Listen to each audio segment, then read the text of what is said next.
Hey, beautiful human. Welcome to episode 21 of From Chaos to Cozy, where we're on an amazing journey gaining clarity around our chaos and how to see our cozy more clearly. In the last episode, we looked at the foundation of our superpowers, which is rooted in the power of choice, and dove into our first superpower, which is the power to laugh. And in this episode, we'll continue our adventure into our superpowers by looking at two more, the power of thank you and the power of now. So one Christmas, a mother decreed that she was no longer going to remind her children of their thank you note duties. And as a result, their grandmother never received acknowledgments of the generous checks that she had given. The next year, things were different, however. The children came over in person to thank me, the grandparent told a friend triumphantly. How wonderful, the friend exclaimed. What do you think caused the change in behavior? Oh, that's easy, the grandmother replied. This year, I didn't sign the checks. I love that. One of the stronger grips our fear ego has on us is the belief that we don't or won't have enough. It tells us we're incomplete and that there are certain things that we have to do or things that have to happen or be obtained in order for us to be whole, lovable, or complete. These beliefs make us work our hands to the bone, stress ourselves out. We try hard to make ends meet after spending a great deal of our income trying to obtain all these things we think we should have in order to live how we think we should live. Thoughts of incompleteness also create an image of who we think we need to be in order to be lovable and acceptable. It's confusing when someone asks us what we want to do with our lives because we come from a place where all we need to do is just be. And in this realm of conditional love, there's this vast requirement to be many things to many people in order to be lovable. These are lies that have been introduced to support the illusion of the movie that we're participating in. They're all just props. But we can break out of the cycle of these thoughts by being thankful for one thing we already do have. Then we can focus on another item to be thankful for, then another, and then another. Go ahead, let's start with one. All it really takes is looking around the room or the area to find that one thing, even if it is that I'm still alive experiencing this existence.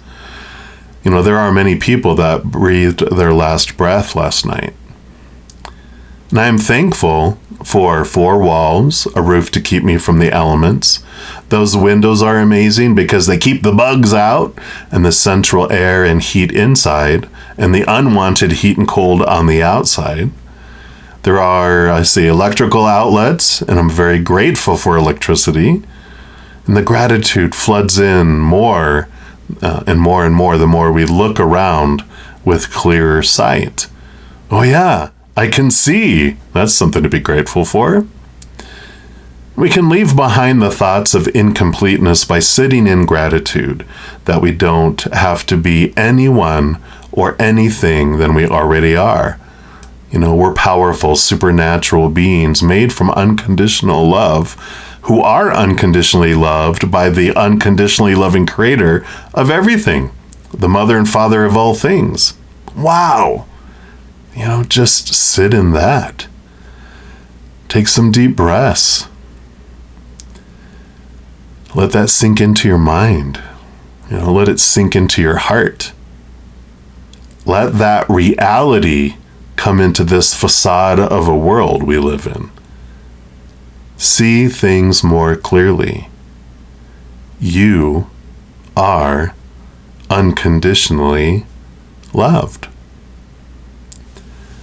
A common statement shared on social media announces, I am enough. And what a great start that is. When we are coming from a mentality of lack, the thought that we are enough is a leap for us. But when we eventually comprehend how vast our inner love really is, heck, we are more than enough. We have so much left over that we could share with everyone for eternity and still not run out of that unconditional love energy.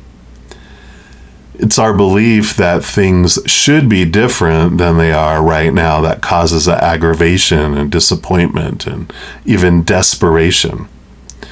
In the book Loving What Is by Byron Katie, she shares an amazing insight that I love.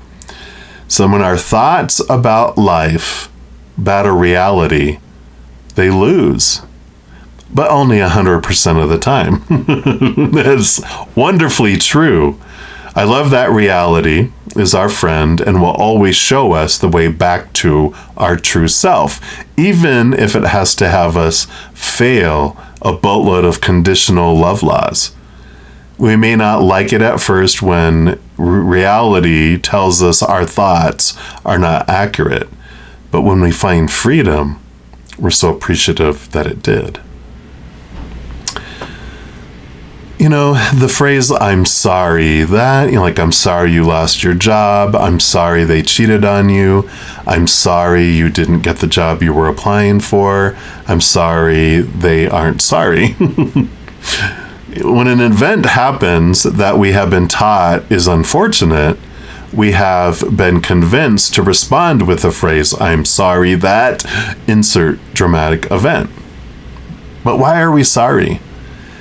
If we believe that life has punished us, failed us, or has it out for us, then yeah, we can see why we would be sorry.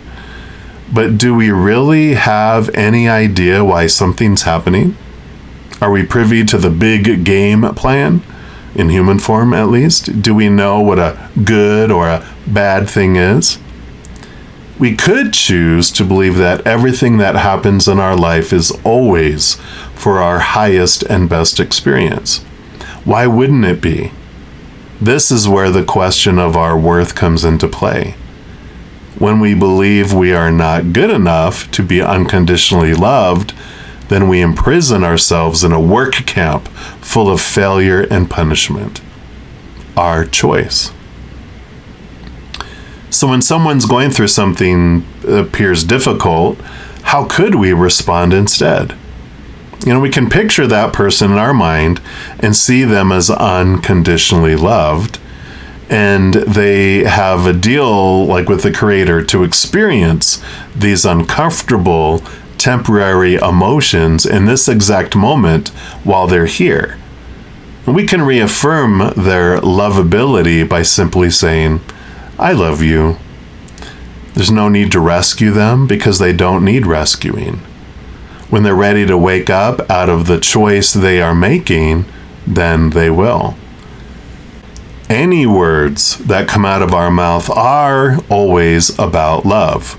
They're either the proclamation of love or a request to be loved. Looking for validation that we're making right choices or taking right action is a prompting for love. The power of thank you reflects back to us what we feel about our worth. And when someone gives us a compliment, do we deflect it? Do we reply with things like, oh, that was nothing, or you shouldn't have, that wasn't necessary? We might point out what we think our failures are to prove we're not worthy of the compliment, or we might make a point that we're no better than anyone else, so the compliment isn't necessary. And I was attending a Dale Carnegie class at work as part of our management program, and one of the group assignments that they gave us had us split into small groups and sit in a circle. And each person was directed to write a compliment about the other members of the group. And then we each took a turn sitting silent while the rest of the group read their compliment directly to us. Awkward at first, because we were instructed that the only way that we could reply to any of the compliments was with the words, "Thank you." And it was initially very difficult to do. The voices in my head wanted to devalidate their statements. Just saying thank you was so powerful. So to ignite your power of thank you, try starting the day by saying thank you to the Creator, the universe, or whatever higher being you believe in. When you first open your eyes, try to smile and have gratitude for what is. Specifically name 1 or 2 things that you're grateful for. Something that was really awesome for me in regards to gratitude and thank you is commonly known as a gratitude journal. I'm sure you've heard about them before, but I had started a 30 days is what I was going to do. Just 30 days, every single day, just one thing that I was grateful for, intending not to repeat anything. So 30 things in 30 days that I'm grateful for that are all different. And I tell you what, it was so amazing, the energy that I felt and the change of attitude and the perspective of life after 30 days that I was like, you know what? I'm just going to continue to go. And I didn't put an end date. I was like, I'm going to do it till I get bored with it or till I feel it's like not necessary. And so I continued to do that, and realizing all the different things that we can be grateful for is like a big aha, because I ended up doing it for almost 5 months. Yep, and not repeating anything. But the amazing thing was, as you just look at, I've got 2 eyes to be grateful for, and then, I'm thankful for the country I live in, that I have freedom, and you can have so many things that we just take for granted that we don't realize are very different. Refrigeration we have here in the United States that some third world countries don't have, and just things that were just like, what? And not everyone has all this stuff, cell phones and computers and blah, blah, blah, right? There's just so many. And the amazing thing was, though, too, as you are grateful for things, we're telling the universe, I love being grateful for things. And they're like, well, let me bring you some more. And so we bring more in and we bring more in. The opposite, if I'm not grateful for things and I'm focusing on what I want, then I tell the universe I enjoy wanting but not having. I actually end up pushing things away from me too. So it's a very powerful, one of our most powerful superpowers, because it does draw in more and more to be grateful for. So as I'm doing a gratitude journal, being grateful for things, here's more things to be grateful for. So I didn't run out at 5 months. I just felt at some point it starts to become like a chore, like just something you're checking off. So I didn't stop being grateful. I just stopped recording it. But because after 5 months, you can imagine my habit had changed to be grateful. There's this, and I can't remember his name. He's a little, I think he's like an Indian boy from India. And it's like a little guru in a little boy's body, because he was so cute too. He was like, whatever you practice, you become an expert at. So if you complain about everything, then you will become an expert in complaining. And you'll be able to find something to complain about when no one else can. And that was funny. And then he goes, but you can do gratitude too. If you can find something to be thankful for and you do it often enough, you can become an expert in finding something to be thankful for no matter what, even when other people can't find it. So I love it. So, gratitude journal, give it a try. If you want to transform things faster, do it more than 1 time a day. Do it twice a day, 3 times a day. Even do an hourly, little cell phone alarm saying gratitude, gratitude, gratitude, where every waking hour it brings you back to the gratitude of the moment.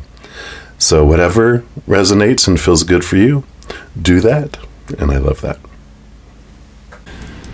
Okay, time traveler, let's look now at the power of now, because the power of now does seem like time traveling at times. And a teacher asked one of the boys in her class, "Can people predict the future with cards?"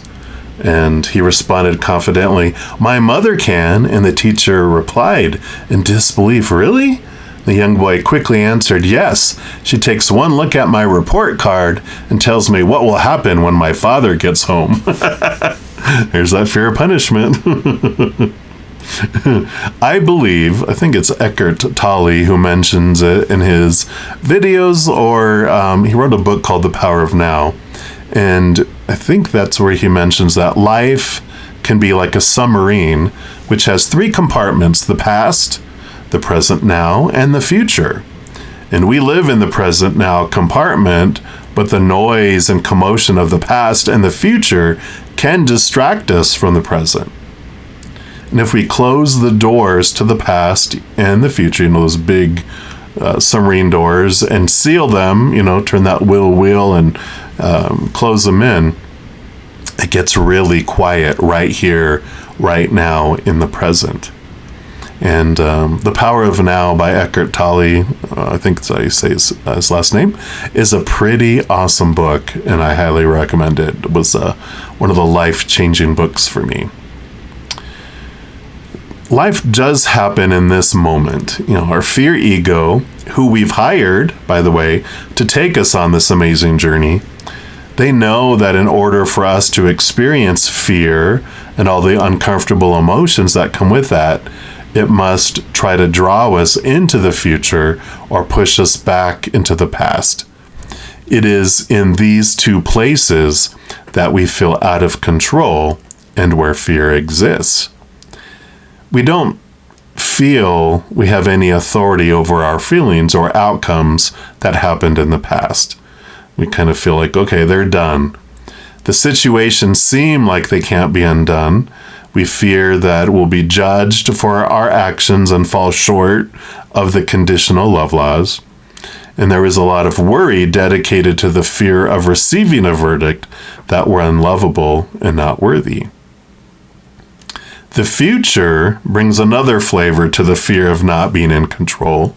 The past at least seems like it's done for now. It's a done deal, and nothing new will be able to surprise us. But tomorrow brings uncertainty. What have we not prepared for? Who's going to step into our lives and mess it up and mess up all our plans? What unforeseen circumstance will blindside us? The unknown can unsettle us when we're living in fear. And in the world of fear, we have a long list of things that have to happen in order to be content, acceptable, lovable, or successful. When we live by this list, we will feel strong need to control everything and everyone around us in order to meet all that criteria. Sure, we can't leave it up to everyone else to do the right thing in order to check off all those boxes of the have-tos, supposed-tos, and need-tos. But peace is obtainable when we release the future into the hands of whatever higher power we believe in. We can trust that everything will turn out for our highest experience because we are unconditionally loved. Why wouldn't everything be for our highest good? Some comfort can be gained in the knowledge that regardless of what comes, we have the ability to choose what it means to us and about us. So really, it doesn't matter what happens, we will be fine if we choose to be. Something that is a huge carrot to draw us into the future is the idea of what a dream life would look like. The entertainment industry, news media, advertising firms, all of these just fill us up and show us all sorts of options on what a perfect life would look like or is supposed to look like. And we strive to obtain that goal so that eventually we could be happy in the future after we reach that place. And at a transformational time in my life, I was blessed to be able to ask myself what my dream life would be like as I looked to see what I wanted to do next with my life. I allowed my fear ego to review his PowerPoint presentation, and I must say it was pretty impressive. Oh, look, I was going to be a spiritual guru, selling books, giving classes, presentations, interviews, impacting the world like maybe a tall, white Deepak Chopra. And off we went into our time machine to the future. And I walked around within that projection of what could be, and an interesting thing happened. I discovered that even in that future moment, if I wasn't living in that moment, grateful for what was, I would still be discontent, looking for the next thing, and the next thing, and the next thing. So if I couldn't be happy in this moment, I wouldn't be able to be happy in any future moments either. What an epiphany. My dream changed to be here, now, with the Creator. And the past really can be revised with some sort of meditation-like inquiry. We'll get into more detail around that when we review the power to question in the next episode. But we can revisit our memories from a calm, non-fearing viewpoint and see what really happened. We can see that the situation was what it was, and the actions just existed, nothing more. The emotions ignited during the memory were our own. They happened inside me.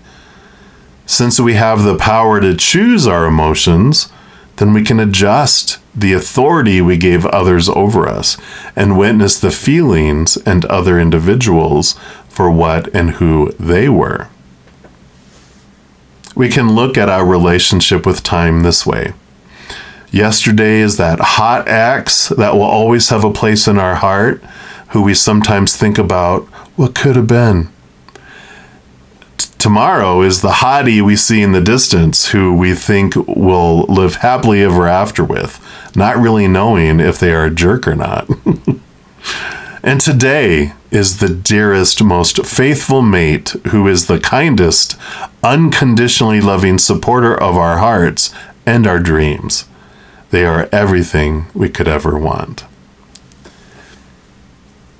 We'll be drawn into the past and future sometimes quite often. We're in this ebb and flow of this life. And as long as we're here on earth, our fear ego will try to do the job that we hired it to do. It's not out of hatred or punishment. It's why we came here, to experience the opposite of unconditional love, so that we could contrast. So forgive yourself if you get anxious or scared. There's nothing really to forgive. It just is. If you feel you're ready to wake up a little more from this dream, then there are some things that you can do to come back into the moment. We'll talk about 3. The first is to put visual reminders all around you about the now. Capital N, capital O, capital W. Place reminders on mirrors, your front door, so you can see it before you go out into the world.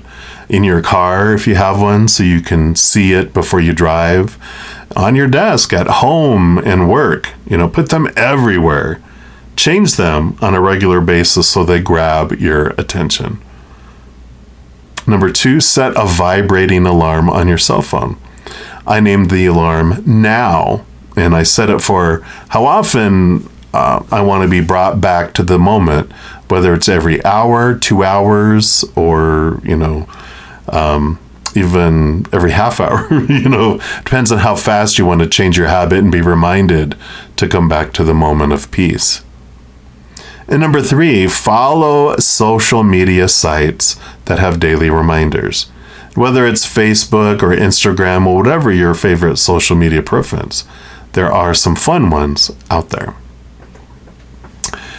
Now, to ignite your power of now, take some deep breaths.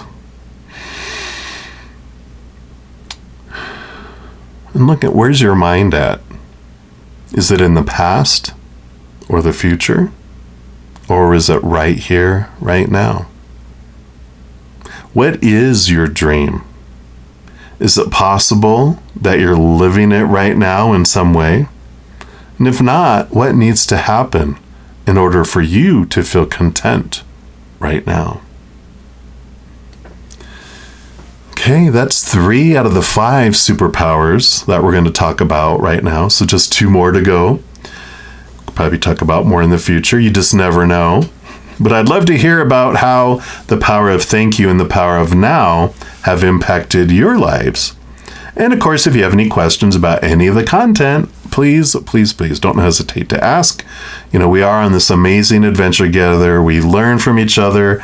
We all have things to share. So please don't hold back. Just share, because we're brainstorming. There are no wrong suggestions. And you can either comment below in the chat, or if you want it to be more private, you can also email me at brettazen@gmail.com. In the next episode, we will look at the power of no, and one of the most freeing of our superpowers that helps us step out of old beliefs that can make us feel like we're trapped. The power to question. So until next time, remember every second of every moment of our lives that we are eternally and unconditionally loved by the Mother and the Father of all things, our Creator. And of course, I love you too. So hang in there, take care of you, and we'll see you soon.